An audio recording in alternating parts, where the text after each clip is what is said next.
Hello everyone, कैसे हैं आप सभी लोग। आशा है कि आप लोग बहुत अच्छे होंगे। आज 1 मार्च साल 2026 के हरियाणा करंट अफेयर इस वीडियो में हम पढ़ने वाले हैं। आइए एक नए महीने का आगाज करते हैं, सिखाते हैं आप लोगों को फिर से बहुत इंपॉर्टेंट क्वेश्चन। पिछले पूरे फरवरी महीने का एक कंपाइलेशन वीडियो आप लोगों के साथ में जल्द ही शेयर कर दूंगा, और एप्लीकेशन पे आप लोगों को एक इसका करंट अफेयर का पीडीएफ भी मिल ही जाएगा, बैचेस में तो मिल ही जाएगा आपके लिए।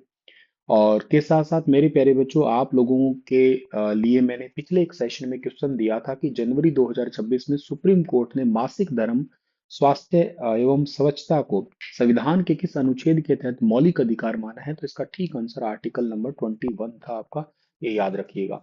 अच्छा, बीच में कभी एक दो दिन करंट अफेयर मिस हो जाते हैं, जैसे लास्ट डे के करंट अफेयर मैं नहीं ले पाया था क्योंकि मुझे कोई बहुत ज़्यादा वैलिड क्वेश्चन मिले नहीं थे, और एक क्वेश्चन ही ज़्यादा मुझे वैलिड दिख रहा था, वो मैंने आज के सेशन में इंक्लूड कर लिया है। तो आप ये चिंता ना करें कि आपके कोई अगर करंट अफेयर किसी दिन का मिस हुआ है तो वो इम्पोर्टेंट न्यूज़ मेरे से मिस हो गई है, वो मैं किसी नेक्स्ट डे एडजस्ट कर लेता हूँ, और या फिर पूरा मंथली कंपाइलेशन जो आता है उसके अंदर मैं उसको इंक्लूड कर देता हूँ। मंथली कंपाइलेशन में मैं बहुत सारे और भी क्वेश्चन नए नए हैं उनको इंक्लूड करता हूँ। दो टाइप के क्वेश्चन बनाता हूँ मैं। एक तो लगभग टॉप 100 के अराउंड 100+ बनते हैं।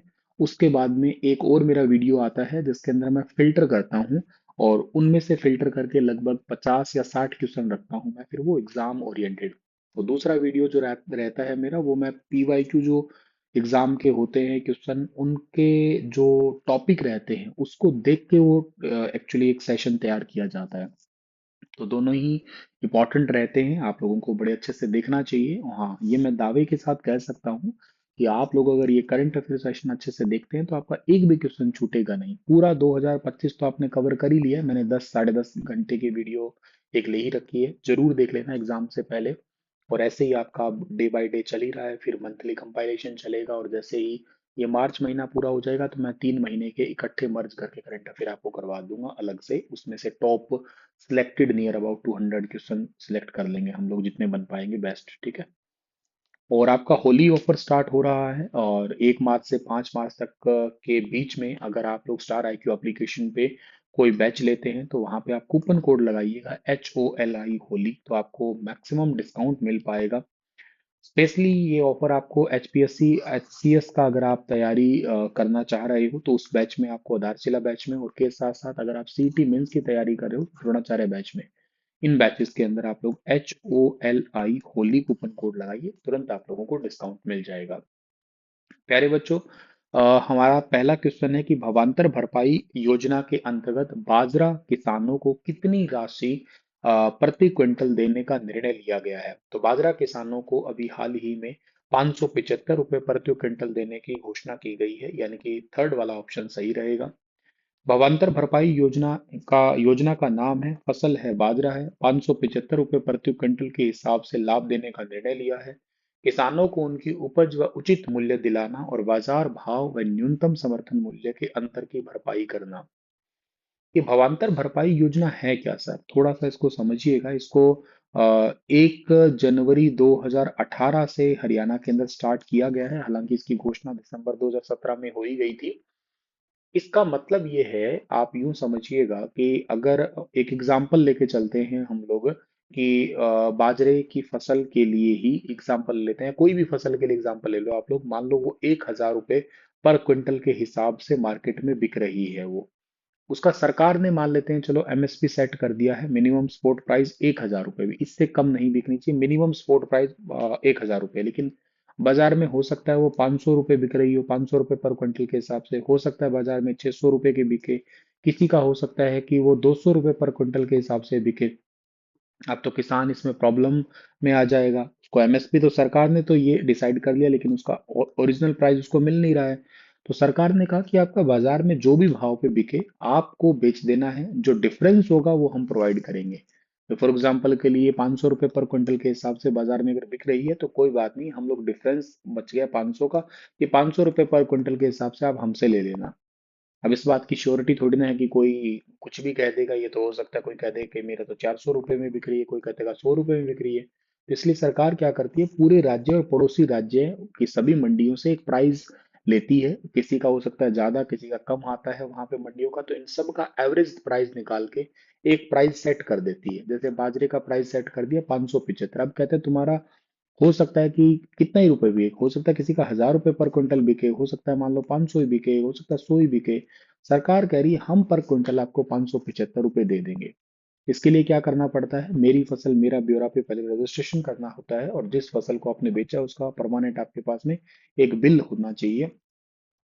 बाजरा, हरियाणा बाजरा में अग्रणी राज्यों में से एक है। मतलब मोटे अनाजों को बढ़ावा देने के लिए सरकार की एक अनूठी ये पहल है। अभी याद है ना आप लोगों को, थोड़े दिन पहले मैंने आपको शहद के बारे में बताया था, शहद का भी सरकार ने भावांतर भरपाई योजना जो है उसके अंदर उसको शामिल किया था। रंगोत्सव साल 2026 का आयोजन किस संस्था के द्वारा किया जा रहा है? तो रंगोत्सव साल 2026 का आयोजन करवाया जा रहा है हरियाणा टूरिज्म कॉरपोरेशन के द्वारा। ऑप्शन नंबर बी इसका ठीक रहेगा। हरियाणा पर्यटन निगम के द्वारा किया जाएगा। 28 फरवरी से स्टार्ट हुआ है और 4 मार्च तक ये चलने वाला है। हरियाणा पर्यटन निगम के रिजोर्ट में परिवार और दोस्तों के साथ में होली का जश्न मनाया जाएगा, पर्यटन को ताकि बढ़ावा मिल सके। होली का जश्न रंग उमंग और उल्लास के साथ में ये एक मुख्य पहल है ये वाली।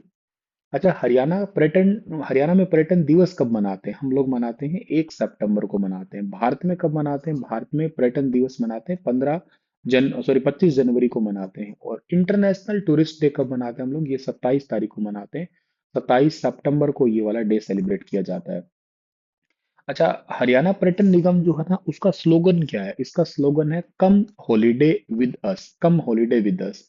और यह आयोजन अतुल्य भारत यानी कि incredible India and travel for life जैसे राष्ट्रीय अभियानों के साथ में मिलकर किया जा रहा है। और इसके अलावा आप मुझे कमेंट में एक बात और बताना, हरियाणा में टोटल ऑफिशियली जो है ना टूरिस्ट प्लेस कितने हैं? Total number of tourist place Haryana में कितने, कमेंट में बताना आप मुझे। प्रदेश स्तरीय निशुल्क एचपीवी वैक्सीन अभियान हरियाणा में किन के लिए स्टार्ट की गई है? तो हरियाणा में एचपीवी वैक्सीन स्टार्ट की गई है 14 साल से ज्यादा और 15 साल से कम उम्र की बच्चियों के लिए। तो 14 से 15 साल के बीच की जो बच्चियां हैं ना उनके लिए ये अभियान स्टार्ट किया गया है। अभी हाल ही में जो सर्वाइकल कैंसर के बारे में मैं बता रहा था आपको, लाडवा से अब पूरे हरियाणा में इसको स्टार्ट कर दिया है। अब निशुल्क टीकाकरण अभियान स्टार्ट हुआ है 14 साल से ज्यादा और 15 साल से कम उम्र की बच्चियों के लिए। 3 महीने का ये अभियान चलेगा। और जितने भी पेरेंट्स हैं उनकी परमिशन से ओटीपी के जरिए उनकी परमिशन ली जाएगी। मतलब ऐसा नहीं है कि ऐसे जबरदस्ती होगा, लेकिन हाँ परमिशन के साथ में, ओटीपी के साथ में, और उनकी परमिशन ली जाएगी, फिर डिजिटल सर्टिफिकेशन भी दिया जाएगा उनको। स्वास्थ्य मंत्री आरती सिंह राव जो है ना वो भी इस अवसर पे मौजूद रही है। अभी हाल ही में हरियाणा में हरियाणा लेवल का या प्रदेश स्तर का कृषि विकास मेला भी स्टार्ट हुआ है 2 दिन का, ये अनाज मंडी लाडवा कुरुक्षेत्र में ही। इसका भी उद्घाटन हरियाणा के जो मुख्यमंत्री है नायब सिंह सैनी और हरियाणा के कृषि मंत्री श्याम सिंह राणा ने किया है। इसका थीम क्या था? इसका थीम इस बार है मोर क्रॉप पर ड्रॉप। मुख्यमंत्री ने मिनी ट्रैक्टर चला के लोगों का अभिवादन भी किया था इसके साथ में। जल संरक्षण और कृषि योजनाओं के बारे में भी जिक्र हुआ है। जैसे हरियाणा में एक मेरा पानी मेरी विरासत योजना चलती है। इस योजना का उद्देश्य है कि धान की बजाय अन्य फसल लगाई जाए ताकि किसानों को 7,000 रुपये प्रति एकड़ का प्रोत्साहन मिले। 6 मई को इस योजना की शुरुआत हुई थी। साल 2020 के अंदर इसकी शुरुआत हुई थी ताकि हरियाणा में पानी ग्राउंड वाटर लेवल लगातार गिरता जा रहा है तो उसको सुधारा जा सके।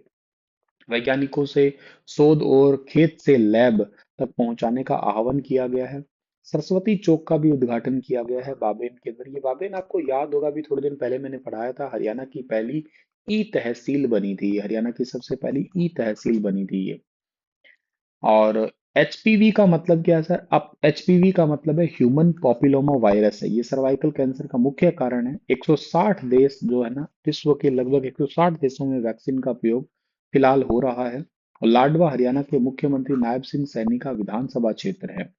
ये जो वायरस होता है ना ये double standard DNA DS DNA virus है आपका, ये वाले इस टाइप का है। और ये पोपिलोमा वेरिदी परिवार का है। ये इसके लगभग 200 से ज्यादा स्ट्रेन्स होते हैं, जिनमें से कुछ तो ऐसा नहीं है कि बहुत ज्यादा स्ट्रांग हो, लेकिन कुछ जिसमें मत्स्य पैदा करने वाले होते हैं वो तो बेसिक से ऐसे जनानांग के पास में मत्स्य वगैरह होने स्टार्ट हो जाएंगे। लेकिन कुछ होते हैं जो बहुत ज्यादा जोखिम वाले होते हैं, उनकी वजह से कैंसर हो जाता है। ये वायरस त्वचा और श्लेष्मा झिल्ली म्यूकस मेम्ब्रेन की बेसल कोशिकाओं को अटैक करता है। जब ज्यादा रिस्की होते हैं तो HPV 16 होता है, HPV 18 होता है, E6 प्रोटीन होते हैं जो हमारे शरीर के ट्यूमर स्प्रेसर प्रोटीन P53 को खत्म कर देता है। और E7 जो होता है ना, ये बेसिकली एक आरबी प्रोटीन होता है जिसको आप लोग रेटिन ब्लास्टोमा प्रोटीन है, उसके काम को एक्चुअली रोक देता है। रिजल्ट ये निकलता है कि P53 और आरबी काम करना बंद करेंगे। और अगर ये काम करना बंद करेंगे ना, तो इसका मतलब है कि सेल जो है ना, वो अनलिमिटेड बेसिकली डिवाइड होगी। डिवाइड सेल हो रही है कोई बात नहीं है, लेकिन बहुत ज्यादा अनकंट्रोल्ड अगर या अनलिमिटेड रूप से सेल डिवाइड होगी तो उसका मतलब ही कैंसर का काम, कैंसर का रूप ले लेगी वो एक प्रकार से। तो आरबी और P53 इंपॉर्टेंट पार्ट है ये ज्यादातर महिलाओं में ही होता है। 95% से ज्यादा कारण HPV का संक्रमण ही होता है महिलाओं में, जब भी सर्वाइकल कैंसर होता है तो स्किन टू स्किन कांटेक्ट के माध्यम से ज्यादातर ये फैलता है। अंबाला छावनी में हरियाणा शहरी विकास प्राधिकरण HSVP के द्वारा कितने नए सेक्टर विकसित किए जाएंगे? ये पहले हुड्डा होता था, साल 2017 के बाद में इसको आप लोग HSVP कहने लग गए। और अंबाला को महानगर में कन्वर्ट किया जाएगा, 7 नए सेक्टर बनने वाले हैं। इसकी घोषणा हरियाणा के ऊर्जा परिवहन एवं श्रम मंत्री हरियाणा के है, जिनका नाम अनिल विज है। अंबाला छावनी में नए 7 सेक्टर विकसित किए जाएंगे। सेक्टर 27, 8, 36, 40, 40A, 40A के अलावा जो है ना 41A और 42, टोटल 1000 एकड़ जमीन पर इन सेक्टरों का विकास होगा। इन नए सेक्टरों का विस्तार रिंग रोड तक होगा, जिससे अंबाला एक महानगर के रूप में या मेट्रोपोलिस सिटी के रूप में विकसित होगा। हरियाणा में भी मेट्रोपॉलिटन सिटी है कितने? हरियाणा में एक तो मेट्रोपॉलिटन सिटी है, पंचकुला है, ठीक है ना, पंचकुला है। एक हरियाणा में कौन सा है? एक है हरियाणा के अंदर गुरुग्राम है, ठीक है ना, गुरुग्राम है। और एक हरियाणा के अंदर जो है उसका नाम है फरीदाबाद है, ठीक है, फरीदाबाद है। और इसके अलावा चौथे नंबर पे बना था सोनीपत, ये क्वेश्चन एग्जाम में आ चुका है। और पांचवा जो है ना उसका नाम है हिसार है, ठीक है ना, हिसार है। 5 है टोटल हरियाणा के अंदर। इसके साथ साथ जो है ना हरियाणा में ई भूमि पोर्टल, जमीन जुटाने के लिए सरकार ने ई भूमि पोर्टल का उपयोग फिलहाल कर रही है। और अगर कोई जमीन अपनी बेचना चाहता है तो उसके लिए 30 अप्रैल 2026 तक ऑनलाइन रजिस्ट्रेशन भी रखे हैं। और इसके साथ साथ ऊर्जा परिवहन और श्रम मंत्री हरियाणा के कौन है? अनिल विज। मुख्यमंत्री तो हरियाणा के नायब सिंह सैनी है ही। हरियाणा में वेस्ट टू एनर्जी परियोजना के तहत हिसार में किन जिलों के कचरे से ऊर्जा बनाई जाएगी? तो ये बनाई जाएगी, मतलब हिसार और हिसार के अलावा है जींद है, फतेहाबाद है, और हांसी है, और भिवानी है। भिवानी का सिवानी वाला क्षेत्र है वैसे। मेन तो सेंटर हिसार ही है। हिसार, जींद, फतेहाबाद, हांसी, भिवानी, सिवानी, इन 5 क्षेत्रों में कचरे को हिसार में इकट्ठा किया जाएगा, और फिर हिसार में इनको जो है ना बेसिकली कचरे से बिजली बनाई जाएगी। लैंडफिल कचरे के ढेर होता है, उस पे इसका बेनिफिट ये होगा कि बड़े बड़े जो ढेर है कचरे के वो कम हो जाएंगे। और 3 बड़े नगर निगम है, जैसे हिसार, गुरुग्राम, फरीदाबाद है। इन परियोजनाओं को जो है ना रिक्वेस्ट फॉर प्रपोजल के तैयार करने के लिए स्टार्ट हो चुकी है, मतलब पब्लिक प्राइवेट पार्टनरशिप पे ये स्टार्ट की जाएगी, स्वच्छ भारत मिशन शहरी 2.0 के चलते हुए। और इसके साथ साथ जो है ना आपका अगला जो सवाल क्या रहेगा सर? हिसार की वैसे विधायक हो ना सावित्री जिंदल है, सबसे अमीर महिला है ये। हरियाणा में साल 2022 से 24 के लिए विज्ञान रत्न पुरस्कार 2024 के लिए इनमें से किसे चुना गया है? वेरी इंपॉर्टेंट क्वेश्चन है ये वाला, ध्यान रखना। इसका ठीक आंसर रहेगा डॉक्टर दीपक थंकम्पन नायर। 2022 से 24 के लिए जो राज्य स्तरीय विज्ञान रत्न एवं युवा विज्ञान रत्न पुरस्कार समारोह में टोटल 11 वैज्ञानिकों को सम्मानित किया जाना है। 5 इसमें विज्ञान रत्न है, 6 इसमें युवा विज्ञान रत्न है। टोटल 11 वैज्ञानिक है ये। और जो राष्ट्रीय विज्ञान दिवस अभी हाल ही में मनाया गया है 28 फरवरी को, हरियाणा के राज्यपाल प्रोफेसर असीम कुमार घोष के द्वारा ये पुरस्कार दिए गए हैं। हरियाणा विज्ञान रत्न और हरियाणा युवा विज्ञान रत्न, ये 2022, 23 और 24 की अवधि के लिए दिए गए हैं। टोटल 11 प्रतिभाशाली वैज्ञानिकों को राजभवन हरियाणा में सम्मानित किया गया है। हरियाणा विज्ञान रत्न अवार्ड मिलता है, ये हरियाणा राज्य का सर्वोच्च विज्ञान रत्न पुरस्कार है जो वरिष्ठ वैज्ञानिकों को उनके जीवन भर के योगदान के लिए दिया जाता है। मतलब 40 साल से ऊपर के जितने भी हैं उनको सबको काउंट किया जाता है इसमें। युवा विज्ञान रत्न 40 साल से कम उम्र के जो वैज्ञानिक हैं उनको दिया जाता है ये।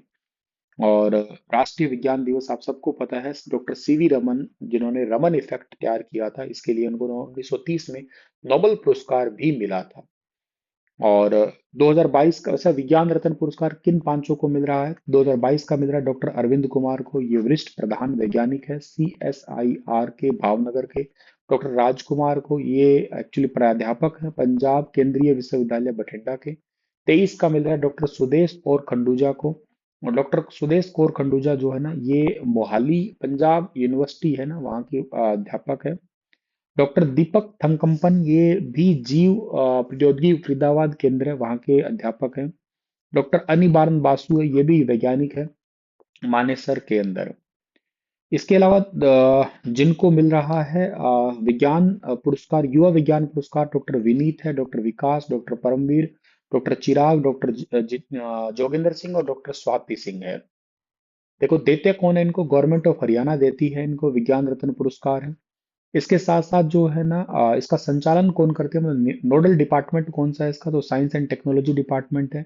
इसका पर्पज है साइंस एंड टेक्नोलॉजी के अंदर योगदान देना या नागरिकों को सम्मानित करना। विज्ञान रत्न पुरस्कार 40 साल से कम उम्र का है, और युवा विज्ञान रत्न 40 से नहीं सॉरी, विज्ञान रत्न पुरस्कार 40 से ज्यादा है, और युवा विज्ञान रत्न 40 से कम है। और एलिजिबिलिटी होना चाहिए हरियाणा का निवासी हो या हरियाणा से रिलेटेड वैज्ञानिक हो जिन्होंने हरियाणा में महत्वपूर्ण शोध किया हो। युवा वैज्ञानिक जिन्होंने हाल ही के वर्षों में बेस्ट कंट्रीब्यूशन दिया हो, इसके लिए 1 लाख रुपए मिलते हैं, इसके लिए 5 लाख रुपए दिए जाते हैं। साथ में प्रशस्ति पत्र और ट्रॉफी वगैरह तो है ही है। अब टोटल मिला है 11 को, और हरियाणा लोक भवन के अंदर। इसी के साथ ये सेशन समाप्त होता है। आपके लिए सवाल है कि 100 में चीरा लगाए बिना ही पोस्टमार्टम करने वाला हरियाणा का पहला इंस्टीट्यूट कौन सा है, बताइएगा। अपना ख्याल रखिएगा, और अगर आप लोग सीरियस एस्पिरेंट हैं, दिल से पढ़ना चाहते हैं बहुत ही अच्छा कंटेंट, तो आप लोग एप्लीकेशन पे जाइए और होली कोड लगा के अच्छे से अपने एग्जाम की प्रिपरेशन कर सकते हैं। शुक्रिया। राधे राधे डियर।